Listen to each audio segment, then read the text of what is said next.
Flo and the Funny Feelings by me, Anna Williamson. Flo is a chirpy, thoughtful, regular kind of girl.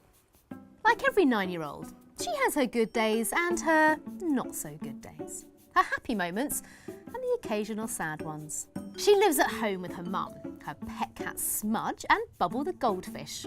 Flo likes where she lives. It's an ordinary yet cosy little house with a big squashy sofa.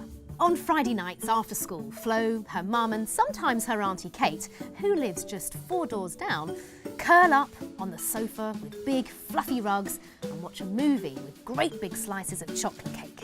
It's the best part of Flo's week. Of course, during the week, she goes to school.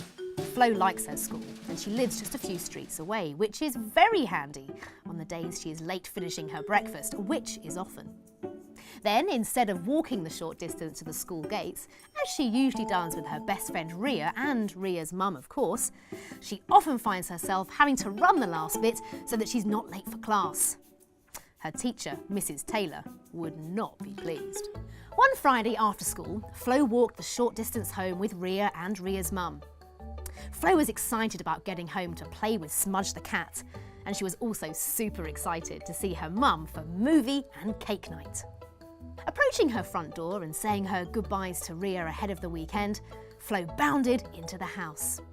She threw her school bag at the bottom of the stairs, as she always did, and she called out, "Mum, I'm home!" She rushed into the kitchen expecting to see her mum washing up or cooking her tea as usual.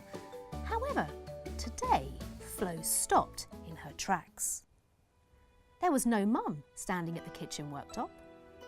Instead, Auntie Kate was sitting at the table with a mug of tea in hand and a worried expression on her face. Suddenly, Flo had a funny feeling in her tummy. She felt butterflies in her chest and felt sick and a little bit dizzy. She also felt a bit scared. "Where's my mum?" Flo asked. "Your mum has been taken ill, Flo. She's in the hospital getting the medicine she needs," replied Auntie Kate. "Try not to worry. I'm going to stay here with you until she's back home." Flo's funny feelings didn't go away. She felt upset, worried, and she wanted her mum. What if she doesn't ever come back, she thought. Flo perched on the edge of the sofa. It suddenly didn't feel quite so cosy now that her mum wasn't there. After what felt like a million hours, Auntie Kate's phone finally rang. It was the hospital. "Good news, Flo," said Auntie Kate. "Your mum's feeling much better and can come home later today." Flo instantly felt the funny feelings ease away. It was like a big ton of bricks had fallen off her shoulders and the knot in her tummy had loosened off. The butterflies had fluttered away too. "Phew," she smiled. "Mum is going to be okay." Much later that evening, the front door opened and there she was, Mum! Running up to her for a big hug, Flo breathed in the familiar scent of her mum's flowery perfume. "You're back!" she cried.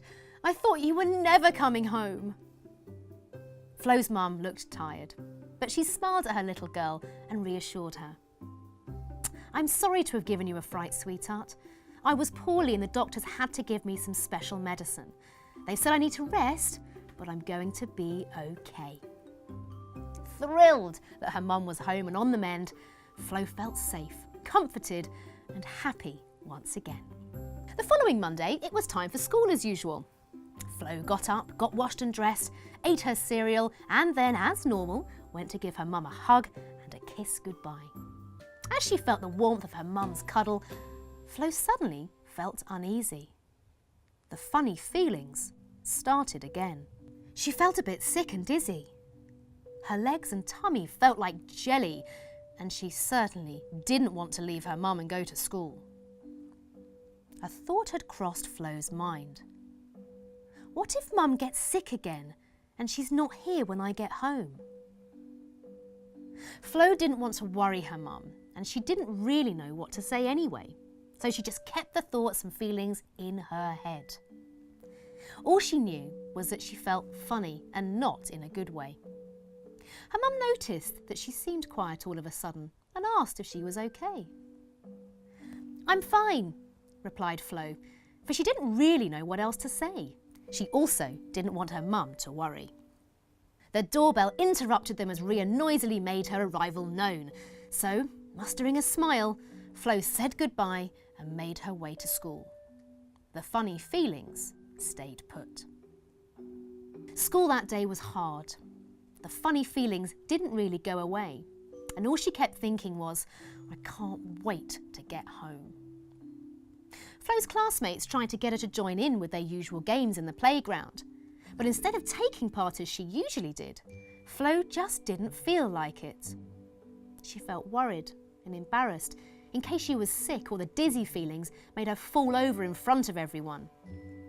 Ria noticed her friend seemed quiet and tried to get her friend to play with her, but Flo refused. She just didn't feel like playing. As time went on, Flo gradually became more and more withdrawn and alone. Feeling rejected, Ria started to give up asking Flo to play with her, and their walks to school were no longer full of giggling chatter. Flo felt lonely, but she didn't feel comfortable playing big group games anymore. It just made the funny feelings worse. At home, her mum wondered why she wasn't going out to play with her friends anymore, or joining in with after-school tea or sleepovers. Flo didn't want to worry her mum, so she pretended she was fine and said she just wanted to hang out watching TV at home instead. One day, Flo's teacher, Mrs. Taylor, noticed that her normally happy and bubbly pupil wasn't quite herself, so she asked Flo to stay back from class. "Flo, I'm here to listen, so if there's anything on your mind or bothering you, you can talk to me," she said kindly. Flo thought about it for a moment. She liked Mrs. Taylor, but was unsure what to say about the funny feelings or how to explain them. She mustered up her best brave smile and simply replied, "Thanks, Mrs. Taylor." She then had another thought. "Would it be okay if I stayed in at break time today and finished off my reading book?" Mrs. Taylor thought about it for a moment. It wasn't usually allowed, but Flo clearly needed some quiet time, and perhaps until she wanted to talk, this was how she could best help her little student for now. "Yes, you can, Flo, but just for today, okay? Jamal will also be staying in to finish off his homework, so just make sure you don't distract each other." So, when the break time bell went later that day, Flo gratefully let all of the other children leave, and she settled down in the beanbag corner of the classroom to read her book. She felt safe there, and the funny feelings didn't seem quite so bad. Just as Mrs. Taylor had told her, Flo wasn't alone, as her classmate Jamal was also getting his books out. She'd never really said much to Jamal before, but he'd always seemed nice enough.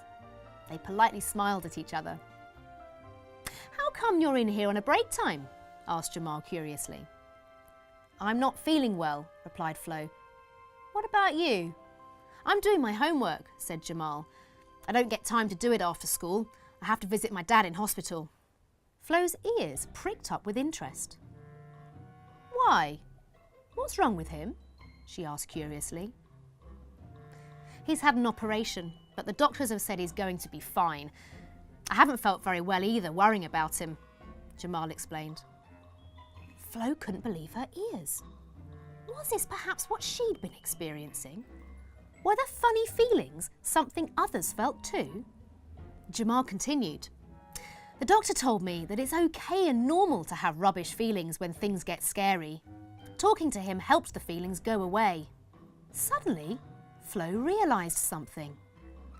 As she'd been sitting there listening to Jamal, her funny feelings didn't feel quite so bad. The butterflies in her tummy and the heavy weight on her shoulders were easing off. Only ever so slightly, but she definitely felt a little bit better.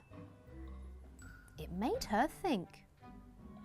If this can happen to other people, then perhaps I shouldn't be embarrassed or feel alone.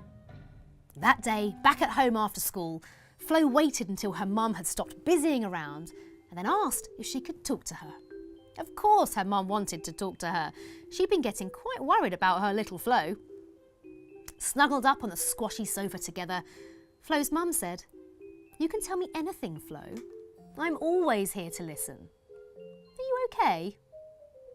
This time, Flo didn't reply with her usual, "I'm fine." Instead, she took a deep breath and she told her mum exactly how she'd been feeling. That she was scared of her mum leaving her and that she'd been having horrible thoughts and funny feelings. Flo's mum took a huge sigh of relief and, giving her little girl a big cuddle, she reassured her that she certainly didn't plan on going anywhere. She talked through all the feelings and helped Flo understand that she was experiencing anxiety, stress and worry, and that it was perfectly normal.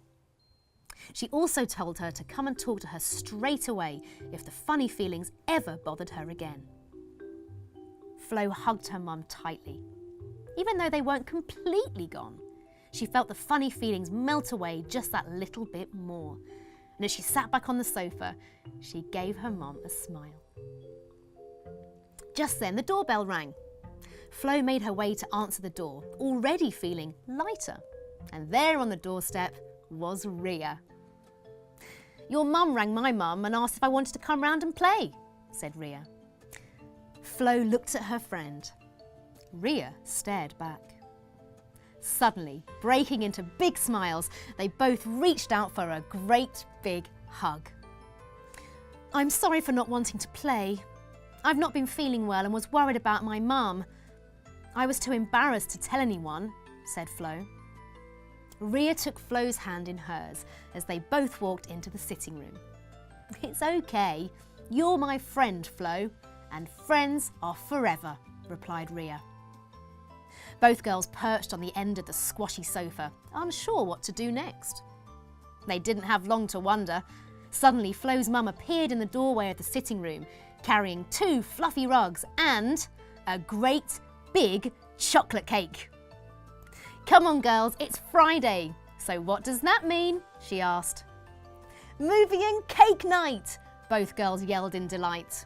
Feeling reassured and as though things were perhaps going to be okay after all, Flo, Ria, her mum and Smudge the cat all snuggled up on the squashy sofa for some well-deserved cake and a well-needed group hug. The end.